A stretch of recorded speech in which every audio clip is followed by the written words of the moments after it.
Hey everybody, welcome to the Addiction Unlimited podcast, where you get to learn everything you want to know about addiction and recovery. I'm your host, Angela Pugh, co-founder of Kansas City Recovery, life coach, and recovering alcoholic.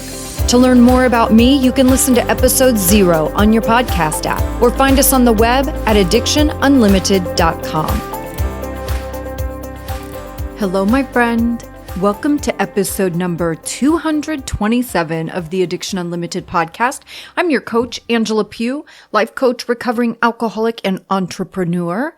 And here today, bringing you another episode with someone who I adore.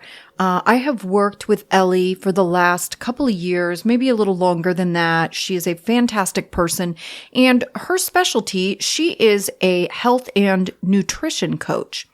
And of course, from the moment we started talking about this stuff, I was intrigued because, as you know, this has been a huge part of my journey, especially the last few years where I've really been digging into understanding food better, and not from a weight loss standpoint. And I want to be really clear about that because we can get so unhealthy with our thoughts and our habits around food. And that's the part I want to stay away from. You know, food is its own drug. And any of us that have compulsive tendencies, whether that's full-blown addiction or not, anytime we go through emotional things, right? Like it's so common to turn to food to get that sense of comfort and to get that hit. You know, I'm always chasing the hit in whatever way, a million ways. But this is something that's so prevalent in our community and that we talk about all the time. And it's been true for myself as well and for Ellie as well. It's been so incredible for me to get to know her so well over the last few years. And it's kind of funny because when she started working with me, I had no idea that she's actually in my city. She's in Kansas City. We start working together and she's incredible. She's made huge changes in her life. And now we actually walk together, right? I have this hike that I love to do. You've probably seen me post about it in our Facebook group. You know, it's about somewhere between 4.5 and 5 miles. It's beautiful. It's in this kind of secluded, wooded area. It is a paved path. Listen, I'm not going hiking and getting bitten by snakes in the grass, whatever. But I asked Ellie several months ago if she wanted to start joining me for a walk. And it has been phenomenal, like truly being able to connect and build a friendship. And I absolutely adore her. And also selfishly, right? Then I have all this time with her that I can ask her questions. And I'm like, well, what about this? And what about that? And I read this and I saw this on TikTok. And what does this mean? And I know I drive her crazy, but she is fantastic. She's super educated. And I also want to bring this into, for those of you that are in my member community, the Sober Society. Sober Society is getting a whole facelift. It's changing. It's evolving. I'm super excited about some of the pieces that I'm adding. And all of the members will obviously, I'll let you know when it's going live, but it's in flux right now. But Ellie is going to be a regular part of our new Sober Society, right? We are going to do videos together regularly talking about all of the topics around food and health, being mindful in the choices that we're making. Because really that was the shift for me when I got away from focusing so much on weight and it became more about caring for and nourishing my body. That's when my true change and evolution in this area really stuck and started happening for me. I couldn't do it based on my weight. And you'll hear Ellie and I talk about that a little bit. When it was all about how I looked, it was easy for me to abandon it because it just wasn't significant enough for me. I am a vain person for sure, but I'm not super shallow, right? Like I can't do things in my life just based on how I look. I was probably more that way in my 20s. I'm definitely vain. I like to be pretty. I like to take care of myself, but I'm also the person that, as you guys see in the Facebook group, like I will show up with no makeup on and do a video or post a picture with my crazy hair or my messy bun, like whatever, dude, I'm just human, and I'm okay with that. So when everything was just about my weight and how I looked, I could never get a healthful routine to stick. But when I shifted my mindset to really focus more on taking care of my body and wanting to possibly undo some of the damage I had done, that's when it had significant enough meaning for me that it started to stick. And it's a journey, you guys. This is not a simple process. As you know, it's like anything else. It ebbs and flows. Sometimes I am so on top of my game, I surprise even myself. And sometimes I'm really off my game. And that's just how it goes. I think that's being human too. And one of the things I always try to stress is, you've heard me say it 1,000 times, one of my greatest keys to success is understanding my limitations so that I can find ways to work around my limitations. There are always going to be limitations. There are things I'm not good at. There are things that I just don't like to do, right? So I have to have things in place that I can work around those kind of weak spots, if that's how you want to look at them. And food is the same way. So I have times that I'm so on top of it and I'm cooking all my meals and I'm eating super clean and I feel great about it, and that's fantastic. And then I have times that I'm freaking exhausted. I get a little pissed off about how challenging it all is. I don't feel like going to the store every other day to get my food. Sometimes I don't even want to leave the house. You hear me talk about that too. I don't even want to leave my freaking house. More or less have to go to the store or even go out to get food, right? So in those times, I have to have good solutions in those moments also. And that's what I want you to think about. This isn't about being perfect. I am not perfect in my food lifestyle, right? It ebbs and flows just like anything else. But the key is to start practicing and to start thinking about it in ways that it resonates with you, and start with just some small goals. And we're going to outline all of that in this episode too. Some common mindset traps around food, common struggles, things that I've been through and things that Ellie has been through. We're also going to talk about if you're just wanting to start with a fresh attitude and a fresh outlook and think, you know what, I do want to make some of these changes. Like, it is time that I start thinking about this stuff and being more serious about it. Not that you're going to turn your whole lifestyle upside down overnight, right? Don't be ridiculous and don't set unrealistic expectations for yourself. But you just want to start making some small changes to feel good about yourself and to treat your body better.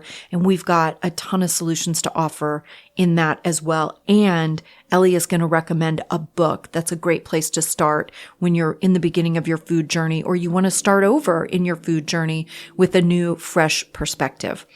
I'm so glad that I can share Ellie with you guys. I'm so grateful to her for being open to coming on this episode and for being open to becoming a part of our Sober Society member community. We're going to talk about incredible stuff in there and really get some amazing tools and things so that you can be working toward a more healthful lifestyle overall, because that's really what Sober Society is all about. And I will link Sober Society in the show notes also, so you can get there. It's on myrecoverytoolbox.com. There's a tab for Sober Society membership. You can always find it there. I'll link it in the show notes. I love you guys. Here's Ellie. Hi, Ellie. Thank you so much for coming on and doing this episode with me. I'm so excited to have this conversation and really even to get to ask you questions myself about nutrition and food and all that good stuff.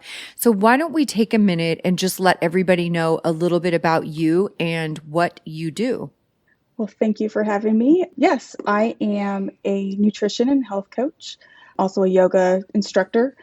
Pretty much what I do is I help my clients trying to figure out which way of eating is best for them, how to stick to their goals, how to accomplish their goals, and just kind of advocate for themselves at home, at the doctor, so that they're not persuaded you know what's best for your body. You've lived with it for your whole life. Don't let anybody else tell you different. I know. And I love that. When you and I first started talking about this, that's one of my favorite pieces about what you do, because I know for me, I'm not a person that has gone to the doctor a lot in my life. I've been very blessed to not have illness and things like that. But at this stage of life, for sure being perimenopausal, I've definitely had to, and just getting older, right? Like you want to stay on top of things and make sure that you're okay as you're aging, because things definitely change. And I've had that experience where doctors can be so dismissive and not offer any guidance. It's like, I get it that you know more than me. Like, I get it. You went to medical school. I'm just on Google. But exactly what you said, it's like, I have lived in my body for 50 years. I know when things don't feel right. I know when something is off.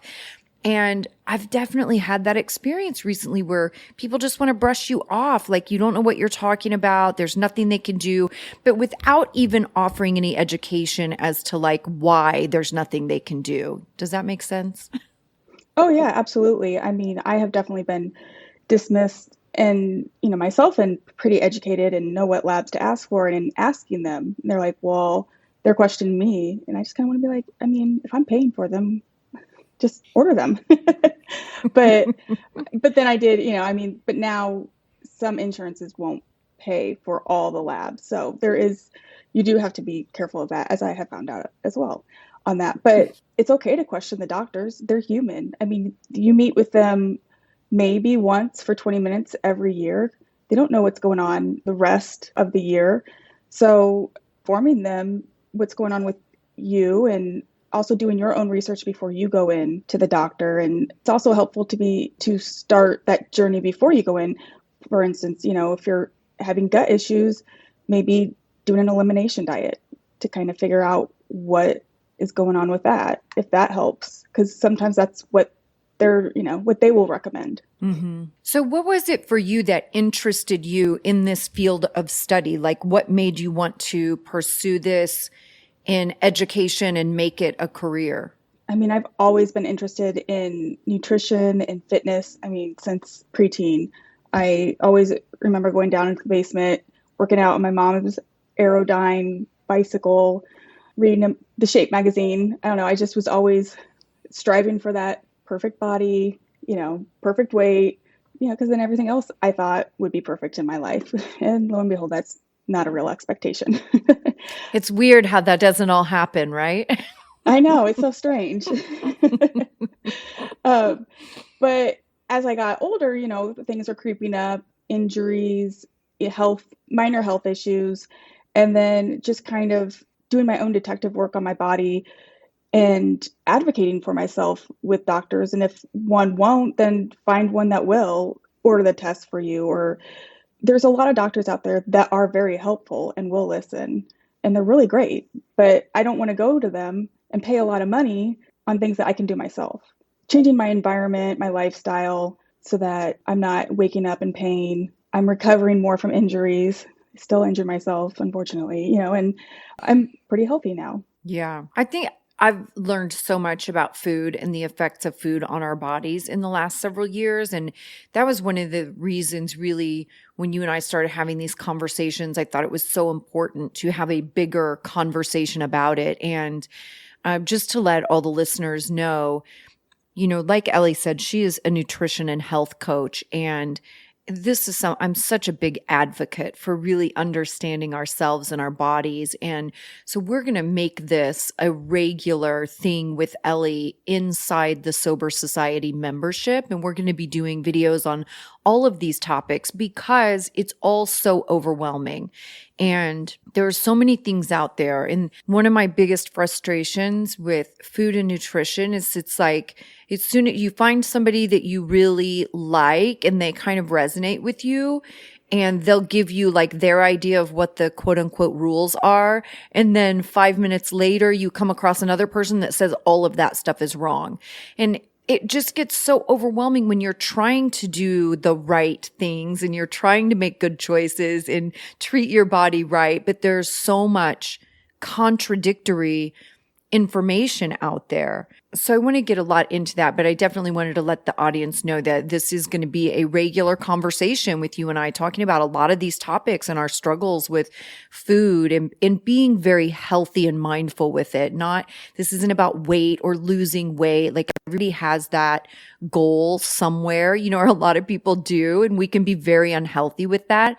And I had to remove that focus entirely from my lifestyle. When I started really exercising and all of those things, I had to get that part of it out of my head because it didn't allow me to stick to it, right? I would never stick to a plan just based on what I look like, right? It had to have deeper meaning for me for it to be important enough that I go even when I don't want to, or even when I don't feel like it. Oh, yeah, absolutely. One of the things I wanted to ask you is, did your personal journey with recovery have an effect on your food or your relationship with food? Because as people with addiction, right, we're so compulsive anyway. Like, most of us have food issues, boys and girls. Like, we tend to gravitate toward food, especially when we get sober.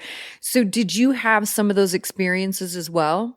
Oh, yeah. For me, I mean, it just kind of went hand in hand. I gave up alcohol almost 2 years ago, and my relationship with food has been a real struggle the majority of my life. I mean, definitely an emotional eater. And, as you know, with drinking and avoidance, for eating, it was avoidance and filling some hole and not wanting to gain weight, especially when I started. And I just had to really give myself permission to just kind of let it go. And I love sugar. And I was just like, you know what? The first 30 days, you can have as much as you want, all the gummies in the world, all the chocolate, whatever, as long as you're not drinking, you're good. And it extended into 60 days, which was fine. And I didn't gain a horrible amount of weight. And I just had to know, like, okay, you probably are. It's fine.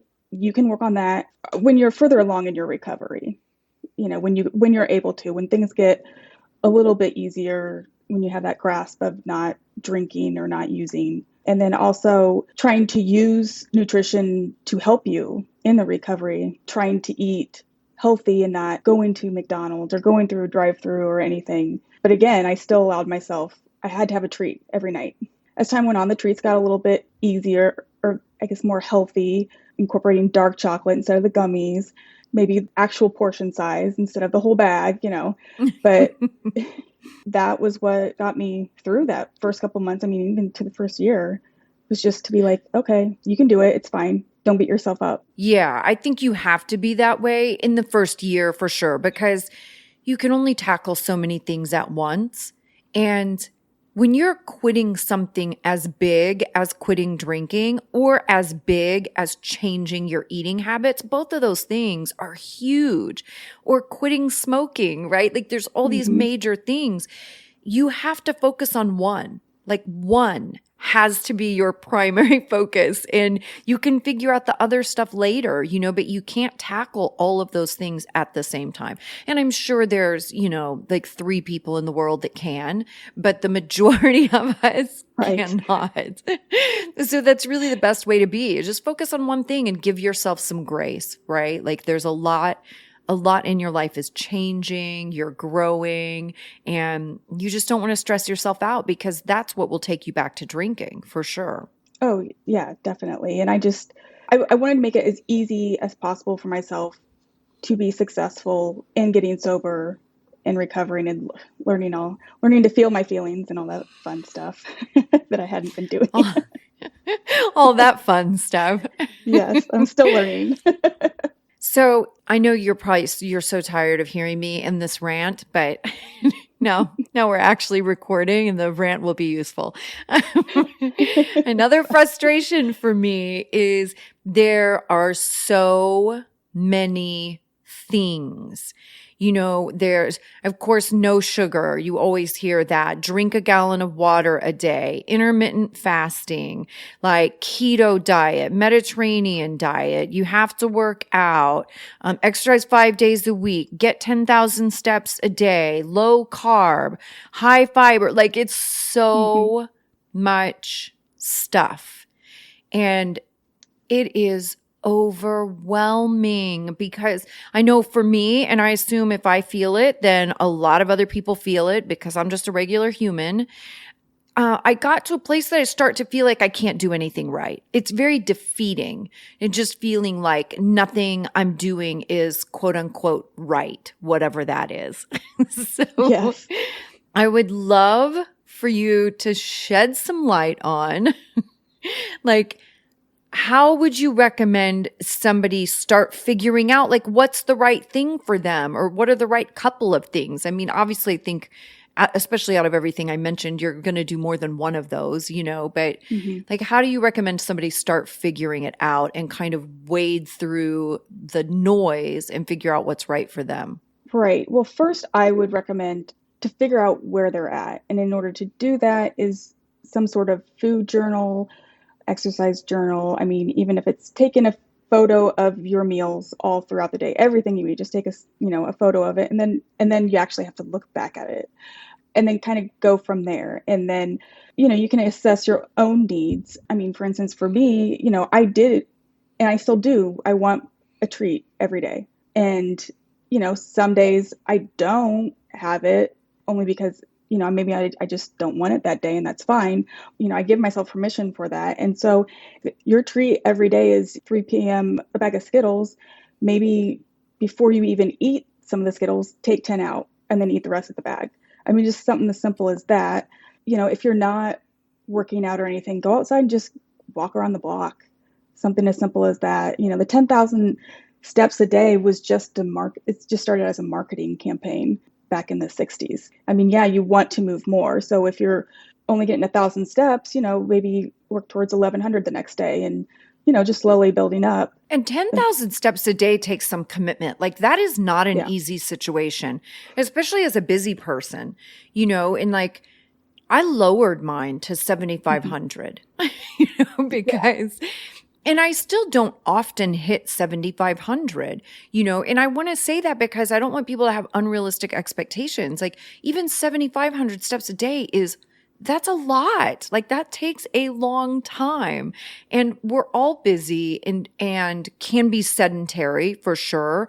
Like I stand up to work most of the time, and that's kind of my way of evening things out. So I'm not just sitting all the time, but I don't always have an hour to just go walk, So sometimes like when I go to the gym and do a class, then I'll go get on the treadmill for 10 minutes or something to get more steps, and again, not just be sitting down, but it's like that in itself. The gallon of water thing too, I thought was crazy. First, I thought I would be able to do it no problem because I drink a lot of water anyway, but I started trying to do it and I was like, this is insanity. And I know lots of people that do it, but for me, I tried for a couple of weeks, like I just couldn't do it. It did not fit for me. Oh, yeah. I mean, drink when you're thirsty. I mean, maybe I wouldn't suggest drinking like right before a meal because you really want your digestive juices to help digest your food. But, in between meals, sip on water. I would try to reach for water before a Diet Coke or anything else that's sugary. But if you think you're thirsty, just have a drink of water. It's fine. I drink a ton of water. I mean, but I like to, and I've always have. And I sweat. I'm an easy sweater. That's probably too much information, but whatever. But yeah, just drink when you're thirsty. It's supposed to be 8 ounce glasses a day, right? Which is 64 ounces. That's like the recommended amount of water. Yeah. But yeah, like a gallon is a lot. It really is a lot. And I think too, like this is where I stumble sometimes too. When something starts to feel like it's its own full-time job, then I get irritated, right? So like the gallon of water thing, like I had to put so much conscious energy into drinking water to try to hit that goal. Same thing with 10,000 steps or even 7,500 steps. If I really wanted to do that every day, I would have to map it on my calendar or take time out. Like it just becomes too much when you're already a super busy person with stress and anxiety, when it starts to feel like too much, I don't want to do it anymore. Oh yeah, you become a little obsessed about it, or you're just like, well, I'm just going to drink most of it in the morning, and you're kind of miserable the rest of the day. I think. Yeah. I love that you said too to start with a food journal because I can just feel all the resistance that everybody had when you said that. Yes. Because I was the same way for a long time, like track your food, track your food. And I was like, F Mhm. you, no thanks, you know? Yeah. But it is amazing when you do that. You learn so much about, like, for me, I learned a lot about my own level of denial, right? And Hmm. how I will rationalize and justify things to the point that I had no connection to reality in what I was eating, how many calories I was eating, how much protein I was getting. Like, it was crazy. And I think you and I were talking about this the other day. I realized when I started actually looking at the calories I was consuming, because I made all these huge changes in my lifestyle and huge changes in how and what I eat, and I didn't lose any weight. And I was like, well, what the heck is going on? So I finally got frustrated enough at the beginning of this year that I actually started looking at my calories, right? Where they say Hmm. you have to be in a calorie deficit to lose fat. Like that's just science. That's how it is. I had a lot of resistance around that idea as well. Like I was not a fan of that. Yeah. And I thought because I had made such major changes in my head, I should have automatically been in a calorie deficit because I wasn't eating cheeseburgers and french fries every meal or like going to Taco Bell or, Chipotle. Like I had cut so much bad stuff and I was eating clean and whatever.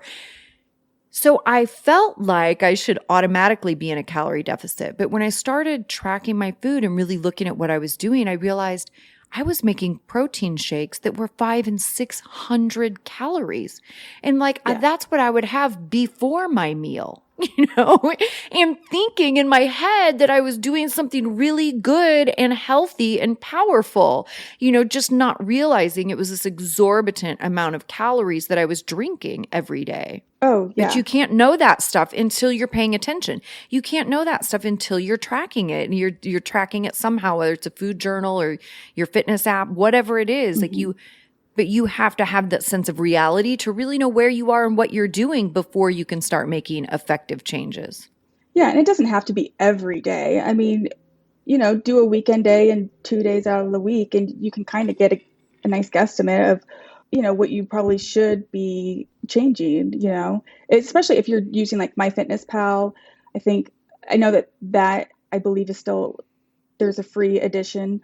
I currently use Lifesum, and that I pay for. But, I can see, for instance, how many grams of sugar I eat every day. And, in most days it's higher than it probably should be, but it is what it is. But I know that. It's a work in progress. Yes, we all are. We all are. Okay, here's something else I would love for you to talk about. What are some common myths about food? Like things that you hear everywhere that are taken out of context or not really understood or explained well. Well, I think first that there's just, there's good food, bad food. Labeling that, we just need to get rid of that. I mean, don't punish yourself for eating a Snickers. It's what you want. It's fine. As long as you're not having it 3 times a day every day, you'll be okay.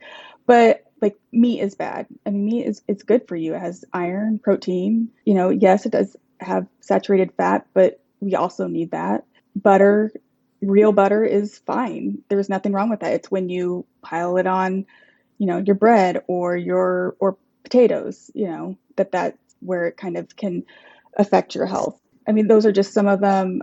Oh goodness, what else is there? When you There's so say many. meat, are you talking about red meat? Yes. Yeah, red Okay. meat, because everyone thinks it's so fattening. Well, I mean, which kind of meat you're buying is also important. You do want more like a grass-fed type of meat if you can afford that. Eggs, egg whites. You should only be eating the eggs whites. No, I mean that's the yolk is where the nutrients are. So it's not bad to have eggs. I mean, as long as you're not having a dozen a day, again, it's, you don't, and this isn't giving you permission to go out and eat McDonald's either. It's just, It's just be reasonable. What about bacon? Because forever bacon had this bad reputation and it's so mhm. fat. And then with low carb diets, it full swing the other direction. Everybody's eating bacon, like what is the Yes. truth of bacon? You don't want the bacon that's already pre-cooked.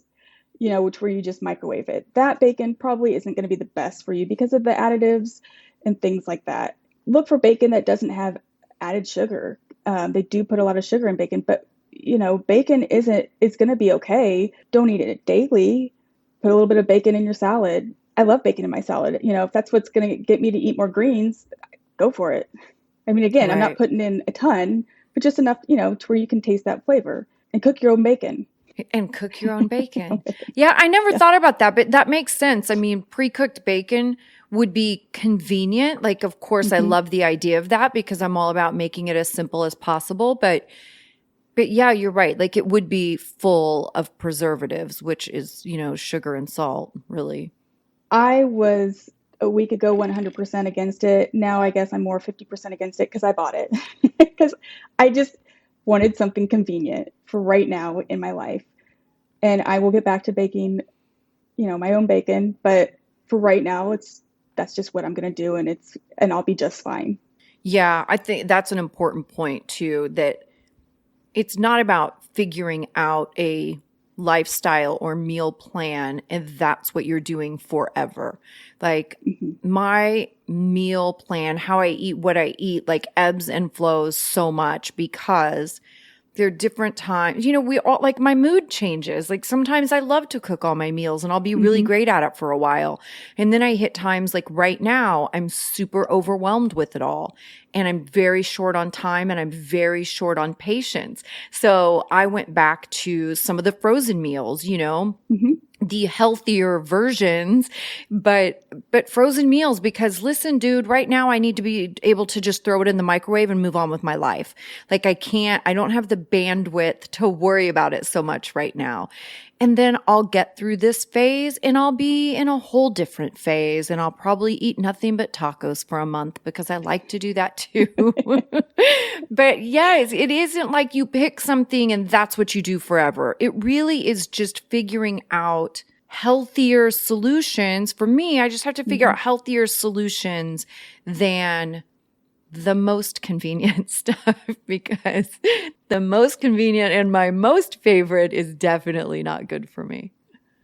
Right. And the main takeaway is eat as many foods that you find in nature as possible. So, Yeah. foods that aren't processed. So, real meat, real fruit, real vegetables, that type of thing. Try to limit the processed stuff. Try to cook your food. When you can. You do go through phases. Sometimes it's just a matter of energy. I don't know how many. I would have to go to the store, get my stuff, immediately come home, and chop it up and do this stuff. If I didn't do that immediately, it's just going to rot in the fridge. It just, Yeah, always a waste of money. especially as a single person, like that's the truth. Like I can only shop for 2 maybe 3 days worth of food at a time. So hmm that's a whole other level of inconvenience, right? And where I can get super overwhelmed because I'll try to buy more things at one time and then I'm throwing half my groceries away because I don't get to them. And that hmm is equally frustrating, right? So it's like this vicious cycle of stuff. And that's really where I had to kind of put the brakes on and reevaluate because I don't like feeling that way because I get mad and then I'm getting resentful about food and having to eat. And I'm like, oh my gosh, just feed me and let me move on with my freaking life. Like it just Yeah. gets to feel like too much. Yes, it is. It can be a full-time job. Yeah, and exactly what we were saying. Like sometimes I'm totally cool with that and I'm on top of my game and I can manage that. And other times I can't, right? I just don't have the bandwidth to do it. But I have to have solutions for both phases, you know, Yes. that are still pretty good. Okay, so what would you say, like what for somebody just starting this journey today with a fresh new outlook and a high motivation and ready to jump in and make some good healthy changes, where would you tell them to start? Definitely with the food journal, and also record, like, in that journal, like, time your meals. I know I need to slow down. You need to chew your food. You need to breathe, taste your food. That's a big thing. Like, I love pizza, and then it's like, oh, I'm stuffed after 2 pieces, and I didn't really chew much of it. I just, like, ate it way too fast. Start slowly, focus on one or two things. Sugar, figure out where your sugar intake is. Sugar is in everything, just about everything that is processed. So look at check your labels, find out how much sugar you're eating, and then decrease by 10 grams to start out with. Maybe increase your protein consumption. That will help you stay full longer. Have some fat, good fat, like butter, olive oil. Butter is more of a neutral fat, but olive oil, avocado oil, things like that. And then sleep. Sleep is really important. It helps you recover. I know. I didn't know how important sleep was in diet stuff. Like, I didn't know about that connection either. That's crazy. I mean, it makes perfect sense. Like, when I read about it, I was like, oh yeah, duh. Yeah, that makes perfect sense. Because I know how important sleep is in other things, even skincare, right? Because I'm obsessed with skincare. Like, I know how important it is. So it made sense. I just had never connected it. Yeah. I mean, sleep is really important. I mean, just think about like the times that you are lack of sleep and, you get up, you have your coffee, and then you have some kind of sugary breakfast of some sort. And then, the whole day, dragging, and I need more sugar, more caffeine just to get me through. Mm-hmm. Okay, let's recap a couple of those really quickly for a place to start. Food journal. Decrease your sugar, maybe increase your protein a bit. Decrease sugar, increase protein, and sleep. That's a really great place to start. Like, that's not too overwhelming at all. That's a really good place to start. And you're right. Sugar is in everything. Yeah. And eat what you like. Well, listen, you can't tell me to eat what I like and then tell me to curb sugar. Oh. because those two things don't go together at all. Okay. I would live on ice cream and gummy candy all day, every day if I had my way. That is absolutely true. Never mind. What I mean is, don't try to force yourself being like, oh, I need to eat Brussels sprouts because that's everyone's eating Brussels sprouts. If you don't like Brussels sprouts, don't eat them. You're not going to want to eat it. And then you're going to fall off the wagon and then I get resentful. Yeah, I get resentful. Yes. And that's where protein shakes really came in for me, because I'm not a vegetable lover, but I can I can take a handful of like spinach and kale and put it in a protein shake and I'm golden. So it's me. I'm getting my greens, fresh greens, and I feel good about that because I will never in my lifetime eat enough vegetables in a day. Like, it's just not who I am. And it is a struggle. It's definitely a struggle. So I have to figure out hacks. As usual, I'm always figuring out the hack. But I have to figure out how to make it work for me. But yeah, you're right. It's not worth it to try to force yourself to eat stuff you don't like and then beat yourself up because you don't like it. Right? That doesn't help at all. No, it's not. Yeah. And I do that. I have definitely done that a lot. Oh yeah. I mean, when I was recording my stuff, I was just like, yesterday, I was like, oh, I haven't eaten any vegetables. Well, I'll try again tomorrow to eat something. But then I'm like, well, I'll live. Tomorrow's a new day. Better luck next week. Okay. Last thing, book recommendation. What's a good book that you would tell somebody, especially again, like think of the person like just starting out, like not saying that you've never tried to make changes in your diet before, but maybe today you're just starting out with a fresh outlook and thinking, you know what, let me simplify this to be more successful and not have crazy expectations on myself. What's a good book for that person? I really enjoyed reading, it's called Food, What the Heck Should I Eat? And it's by Dr. Mark Hyman. It just kind of explains a lot of the food myths. He goes through a lot of the different all the different categories, and then there's recipes in there, and it's a good starting point just to kind of get over the whole diet scenario and just to be back to just eating food for health and enjoyment. I love that. That's perfect. Ellie, thank you again for coming on and talking about this stuff. And I hope everybody's excited to see. I mean, anybody that's already in Sober Society probably knows you and has seen you in there, but really excited to make this a feature in our Sober Society membership because these conversations are huge. These are struggles that we're all having. Oh, yes, definitely. I'm excited, and thank you for having me. You've reached the end of another great episode of the Addiction Unlimited podcast. Candid and honest conversation about addiction and recovery. Be sure to visit us at addictionunlimited.com to join the conversation and access show notes and links to everything we talked about. Love this episode? Please take 30 seconds to subscribe, rate, and review on iTunes to help us improve and give you the information you want. Thanks for listening. See you next week.